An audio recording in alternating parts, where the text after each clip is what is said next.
And so, Ty, do you want to start us within the silence? Yes. Labor Day weekend. This is Labor Day weekend, so we're allowed to just go with the flow. We are all today in Margaritaville, and God bless Jimmy Buffett, and have a margarita today with or without the tequila, depending on your preference. And let's just know this is the end of summer. Not technically, but it feels that way.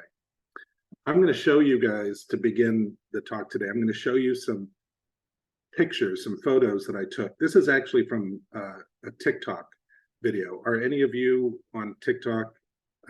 I've ended up loving TikTok. I joined about a year ago. I used to think it was just for kids and lots of dance videos, but it's unbelievable. It's an amazing community where you can learn about anything you want to learn. But anyway, I was just randomly going through my TikTok one day and I came across this video, and I'm going to show it to you. And then I'm going to tell you why I'm showing it to you. Now, I was going to show you the whole video, but I just took some screenshots. So we'll do it this way.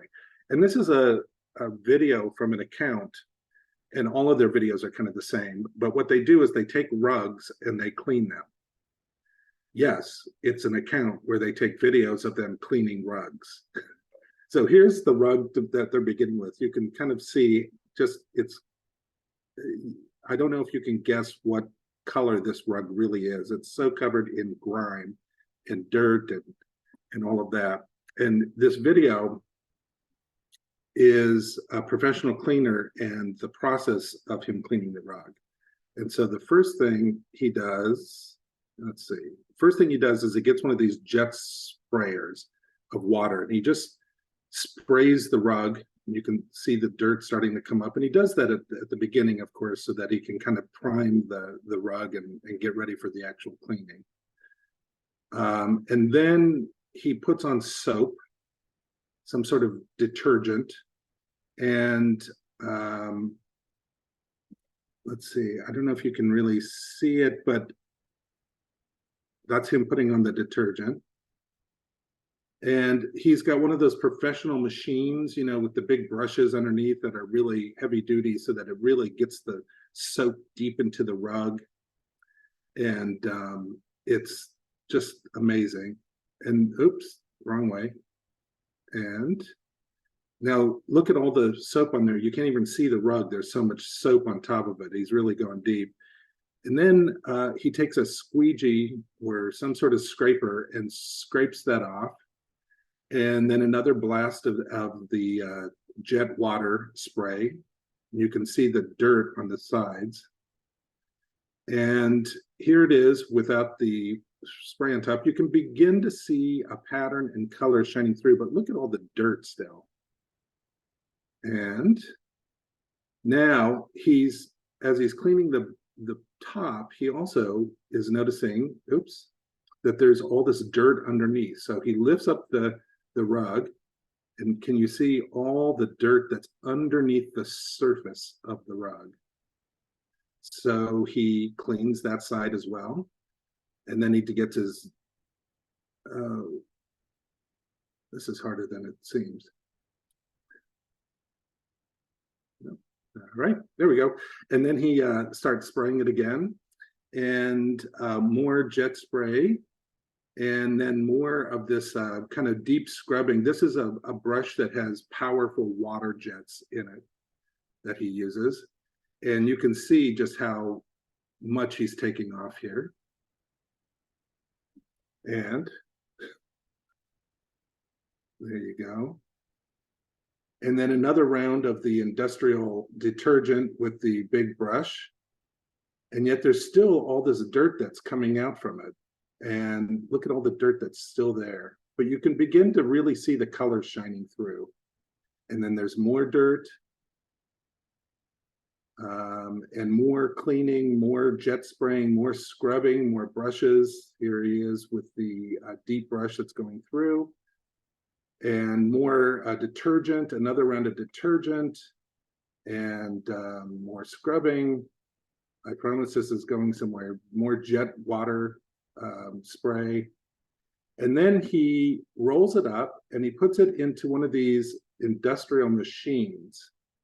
And what that machine does is it takes that rolled up rug and it spins it really fast to get a lot of the water out. And he brings it back and it looks pretty good, but he goes through it again and he takes the scraper and he scrapes and puts it back in. And then when it comes out, that's the way it looks. So if you remember the very beginning one, you couldn't even tell that there was color or pattern underneath it. And then eventually, you know, through the process, he started cleaning it. And that's how it ended up looking. Bright, with pattern, all the colors, etc.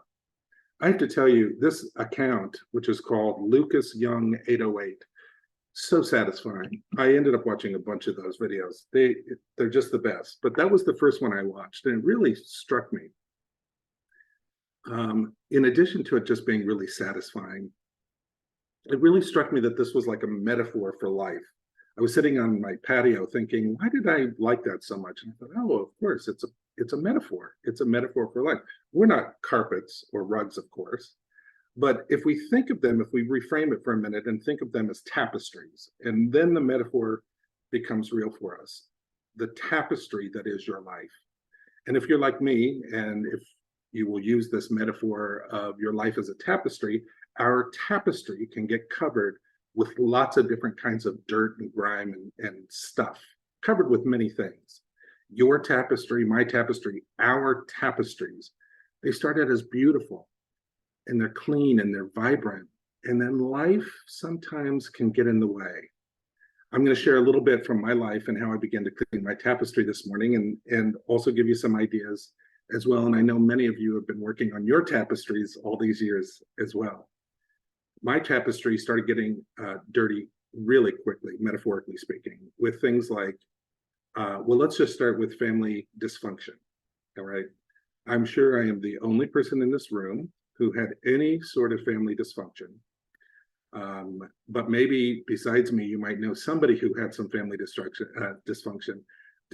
That's a Freudian slip. But family dysfunction is an experience where some of us learn to cover up our brightness. We learn to dim ourselves, to keep ourselves safe, and to find our role in the family, to fit in, and to deal with the situation that it was, as it was at hand. And more layers covered the tapestry. In addition to that, things like abuse, physical abuse, sexual abuse, mental abuse, trauma. Many of us had some of that or all of that in our lives. Violence, those cover up the tapestries that we have. I quickly learned to cover up and dim myself so much that I wouldn't become a target. Maybe you can relate to that as well. And how about church? You can't have a bright and vibrant tapestry there. Why? Because we're born in the original sin. Dang those two, Adam and Eve, who partook of that apple and ruined it for the trillions of rest of us that came later by giving us original sin. Some of us were taught, and still are taught, that just by existing means we are sinful and an affront to God. Can you imagine thinking that now? And added to that, they said all sins are equal in the sight of God, but of course, the worst one was homosexuality. It was not just a sin, it was, and you can fill in this word, an abomination. They still teach that, by the way. The homophobia in the church culture I was brought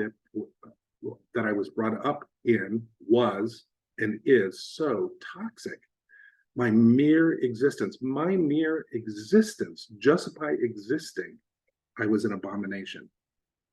Politicians and church leaders would say that my existence was as bad as murder, just by my living. Some would even say things like gay people were causing the downfall of America. And as such, gays, just by existing, were causing things like storms and floods and natural disasters because God was so angry about gay people. That created not only an external danger, but also internal homophobia, as you can imagine. All those leaders saying that here, I brought this picture, that this little boy was the problem. Me and my LGBT brothers and sisters were the problem. So you can shovel more mud onto the tapestry of my life, and many of you can maybe relate to some of that. And then my beautiful tapestry was covered with things like loneliness and depression, feelings of unworthiness, immense fear, health issues, lots of financial drama, isolation, addiction, grief, shame, guilt, just on and on. More dirt on my tapestry, more dirt, more dirt, more dirt. So much, my tapestry was so covered for so many years. Now, I know now, after working with people in my practitioner and ministerial roles and having taken and taught hundreds of classes over the years, that many people have many of these same issues and many other issues as well, all of which that cover the beautiful tapestry that we are. We each have a unique story to tell of how our vibrant tapestry got buried under so many real experiences. I think someone needs to be muted. If you never had anything like that that affected your life experience, good for you. I'm not sure if I know anybody that has always had a perfectly clean tapestry in life, but there might be some people out there. I remember, though, I was talking about all this once years ago at a center, and then afterwards somebody came up to me and said, I don't know why you talk about all that stuff. It's so negative, just so negative. I had a great childhood with no problems. You know, my parents were great, and even as an adult, I just haven't had any problems whatsoever. And I said, well, that's great. Good for you. That's the goal. That's the goal. How wonderful. And they said, yeah, you shouldn't talk about all that stuff. I just didn't have any of it. And I said, all right, good for you. If you didn't have any of it, that's fine. But many of us did. And that's why I talk about it. And I said, and I'm so glad that you had a great relationship with your parents. Good for you. And then they looked at me and paused. And then all of a sudden they started crying and said, my parents never once told me they loved me. And I could see them taking a deep breath, maybe the first deep breath like that they had taken in years, or maybe ever. And that moment, expressing that truth at last, started the new journey for that person. They stopped covering up their own tapestry and began the journey to cleaning up layers and layers of their own vibrancy. It's so radical to begin this journey. It really is. It's like finally standing up for yourself, finally saying, this hurts so much. I need to get better. And some people, by the way, never do.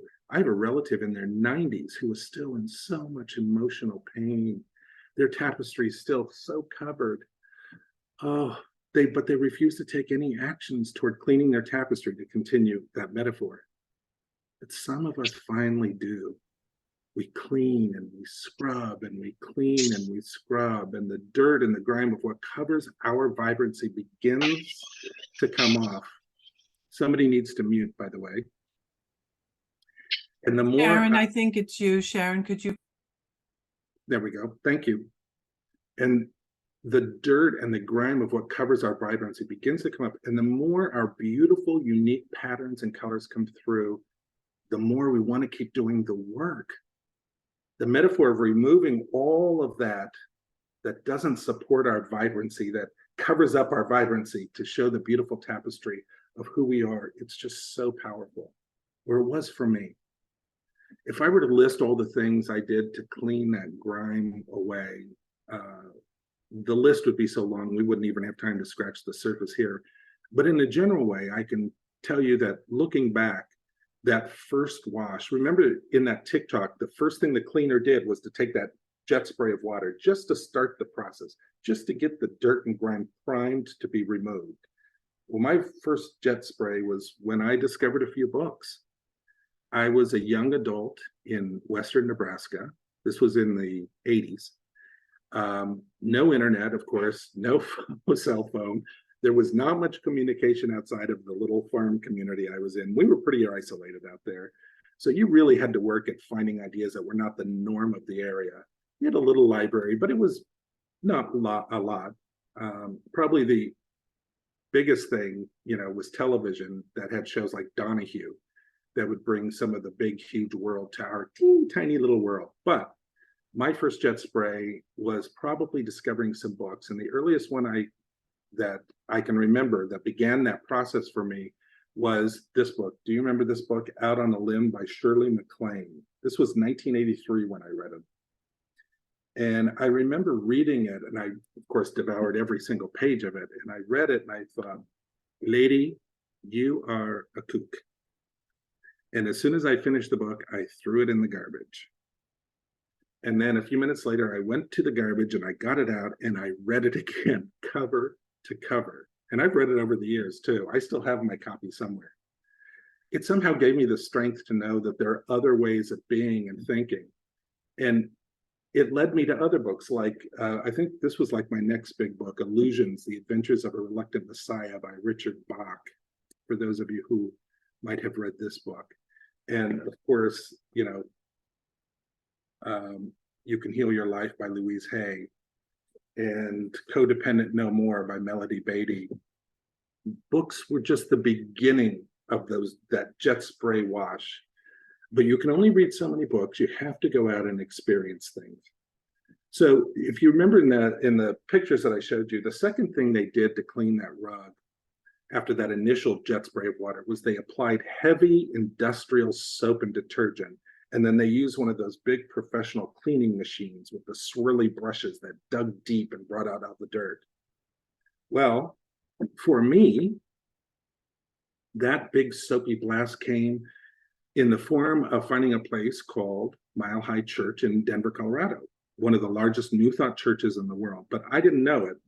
And I didn't know that fateful evening, which was a Wednesday evening when I stumbled upon it, that it was going to have such an effect. I've told the story many, many times of how I arrived there, so I won't tell the whole thing again, but fast forward to when I was in a sad, sorry state, and I was driving around one night, and I suddenly, I was lost in my thoughts, and suddenly I kind of came to as I was driving. I mean, I was paying attention, obviously, to street signs and stuff, so I wasn't driving recklessly, but you know how you get caught in your own head.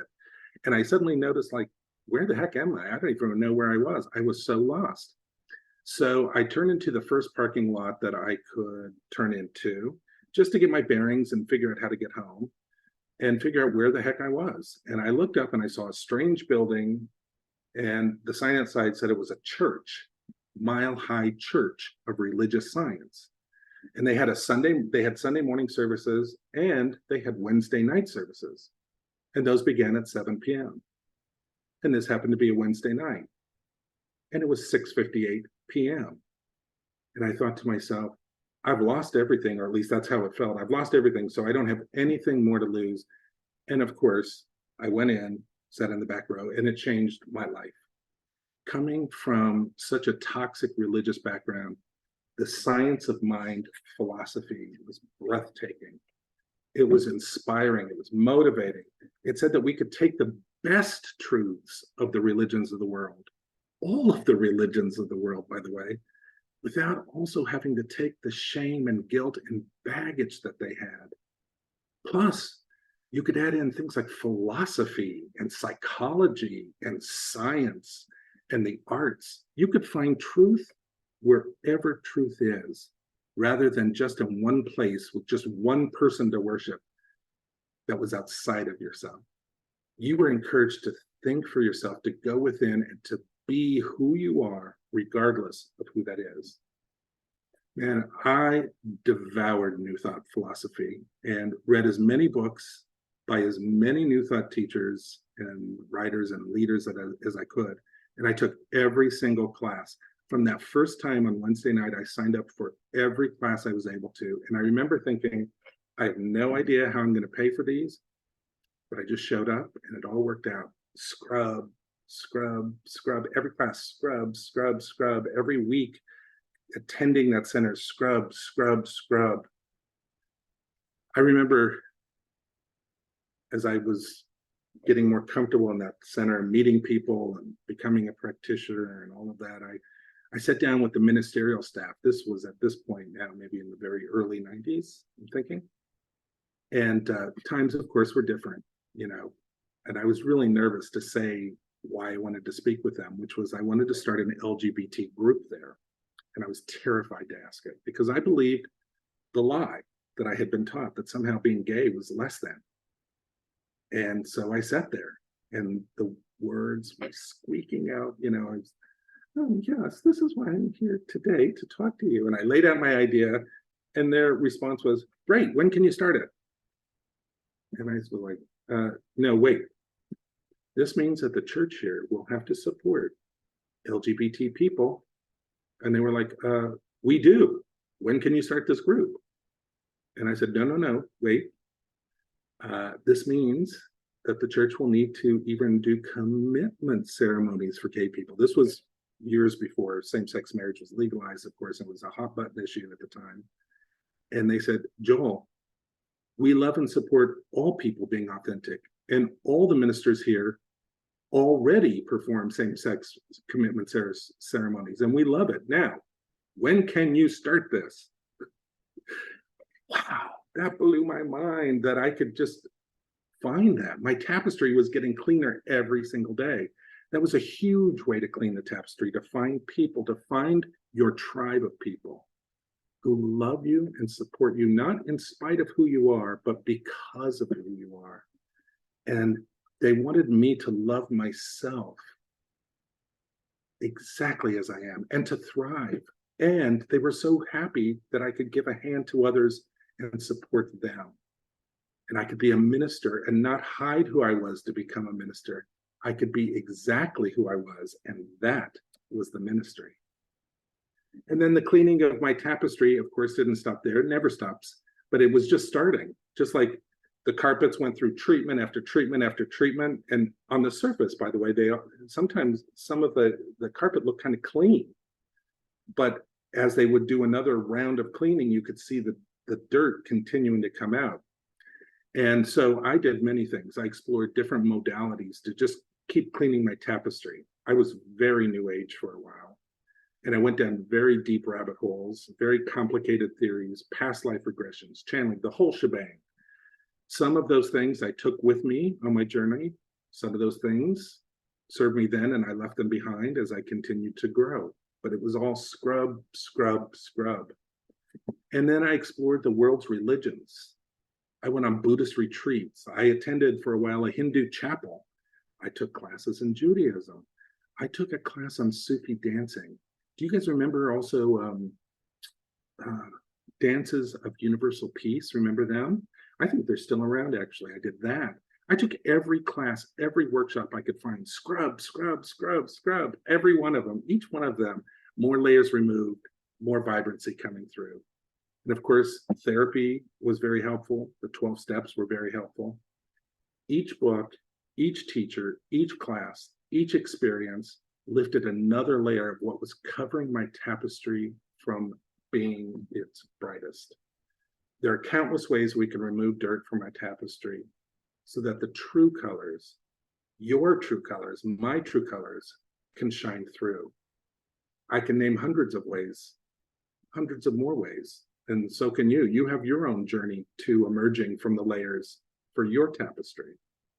But since we're at the end of summer, I thought I'd just quickly name a few just to inspire you as we start getting back into that collective back to work, back to school mode. Some simple ways to clean off the grime from that beautiful tapestry that is you. And I don't know about you, but the older I get, that makes me sound like I'm 100 years old, Sonny, the older I get, but the older I get, the more I find out that the simple things, when we actually do the simple things, they really are or can be the most powerful things at times. Something seemingly so simple as gratitude. I mean, it's almost a cliche now to make your gratitude list every day, and you can do with it on that level if you want. But what's amazing is that it actually works. When you actually do it, it actually works. It's actually radical to be grateful, to choose to go through life gratefully is a radical way of loving yourself and loving others. I'm sure we're going to talk more about gratitude in months to come, but it's a way of opening yourself to the beauty of the world and connecting with that part of you that wants to create more beauty. Some of you might remember a story I told years ago, but I love, and it's in that vein of just seeing the world through grateful eyes. And it was years ago when my son Rafi was a little boy, and he still had to sit in the back seat in his car seat. And we were driving somewhere, probably to one of those mommy and me classes, you know. And on the way, I was stopped at a stoplight. And while I was stopped at the stoplight, you know, I look over to my right, and there was an empty lot, you know, with cracks in the asphalt and cement blocks and big garbage cans with garbage everywhere and all of that stuff. And at the time, I just thought to myself, oh, what an eyesore, what an ugly block that is, or lot that is. Oh, so ugly. And as I'm having that thought, I hear a little voice from Rafi in the back saying, Daddy, Daddy, look. And I look, and he's pointing at that very lot. And in my head, I think, right, exactly. And he goes, isn't it beautiful? And I said, what's beautiful, honey? And he said, look, don't you see that flower? And out of that whole picture, he found one flower that had been growing out of a crack in the asphalt, and it was blooming. And that's what he saw. And that never left me. It taught me that while we can and should look at ourselves and the world and see what needs to be healed, we can also choose to see what is already beautiful. Beauty inspires us to be grateful. And in that vein, another thing we can do is be creative.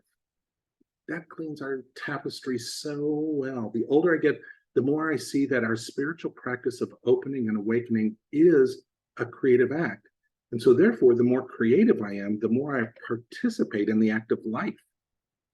Creativity, whether it's in your job, being more creative in your job, or being more creative while you cook, or more creative in your relationships, or more creative in any way, or even being creative by creating something, whether it's woodwork or gardening or interior design. You can be creative in your home, or painting or writing or whatever it is. It's a powerful way to scrub away the grime and bring about a way to begin forth your uniqueness and your beauty.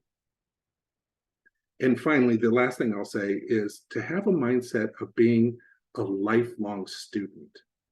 That has cleaned my tapestry, I think, so much. Being a student means you're always open to learning and discovering and reevaluating and digging deeper and growing. Read books. Heck, if you need a book to read, start with this one. If you want, they still publish it. I checked. But you can also go to YouTube. We, in this day and age, we have access to hundreds of thousands, if not millions of videos that can literally teach you and inspire you in just about anything. Or start watching all of the TED Talks on YouTube. They're free on YouTube. What a great inspiration that is. Clean, clean, clean, scrub, scrub, scrub. Or there are apps that can help you that you can put right on your phone. I learn languages from my phone. I learned it from an app called Duolingo, and I also learned it from an app called FaceTime, where I can FaceTime a tutor and learn about languages. Heck, once you consider yourself a lifelong student, you can even be inspired by a video cleaning a dirty rug on TikTok. Can you imagine? You'll see through the layers to the beauty that lies underneath. And of course, perhaps one of the best ways to scrub deeply with powerful cleaning agents is a lifelong learner of our classes. The center has so many great ones to choose from. You'll hear more about them in a minute, but pick any of them that appeals to you. They're all good. You've got Reverend Michelle with shadow work that's coming up. Take that. And Bill Sarnowski with Living Untethered. Take that. And I think he has one with Neil Donald Walsh's book. Take that. And Joe's got a class. Take that. Take them all. And even if you've taken a zillion classes before, you can always learn more.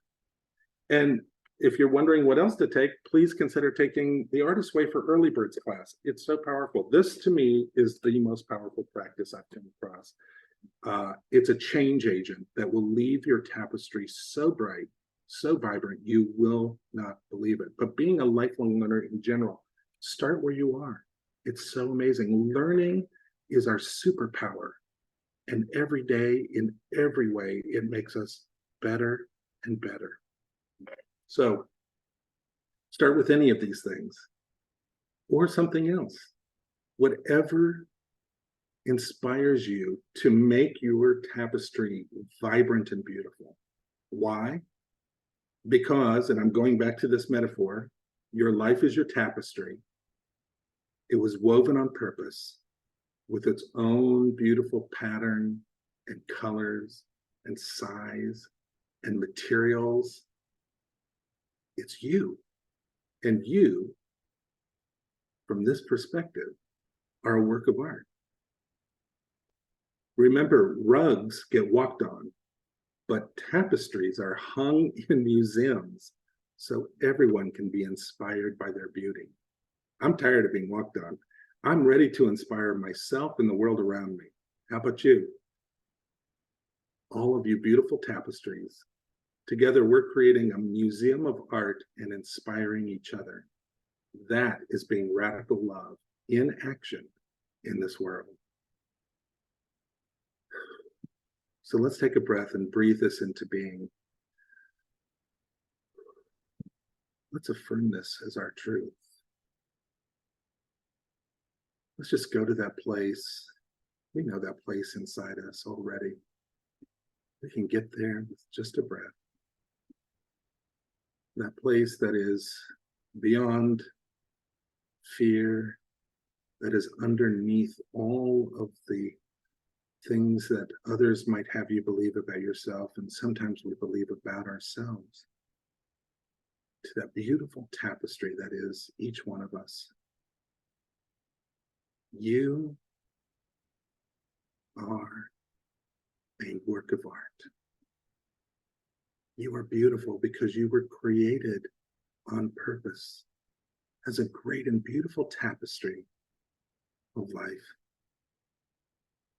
And so right now, I just know and affirm that as we recognize this in ourselves and we see it in each other, that we begin to walk in ways that will continue to keep our tapestry clean and beautiful and vibrant, so that we might shine as brightly as the brightest, most beautiful piece of art anywhere in the world. And as we do that, we are living our purpose. We are watching it. We are participating in this beautiful creative act of life. And we are living our life to its greatest, most beautiful fulfillment.